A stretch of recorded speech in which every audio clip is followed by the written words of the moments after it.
Hello guys, what's up and welcome back again to Gadget. Lenovo and Motorola merged two separate business units and appointed a new boss for Lenovo's smartphone business in China.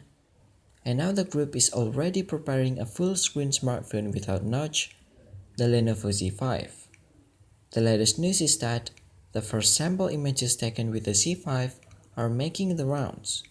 Chang Cheng, Lenovo's vice president for the Chinese smartphone business, was already causing a stir with the first render.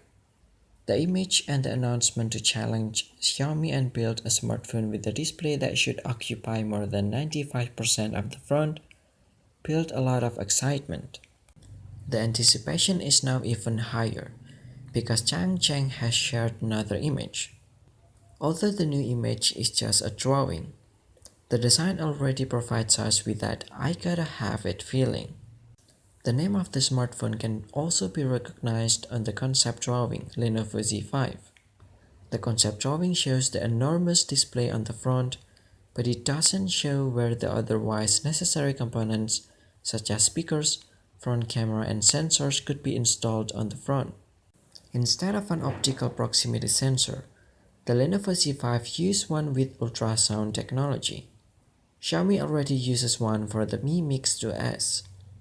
The front camera could be, as in the Vivo Apex, in the frame, or the main camera could be flipped to the front with a hinge. Huawei has used such a mechanism on the Shot X. Like the Vivo Apex, Lenovo could perhaps only make the Z5 as a prototype to show the competition what the group is capable of.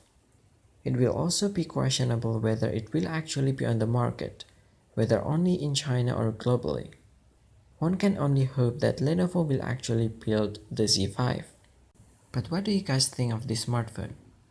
Are you hoping that this smartphone will hit the market? Let us know in the comment section below. Please give us a like if you enjoyed the video and don't forget to subscribe for more info and update. Thank you for watching and see you next time.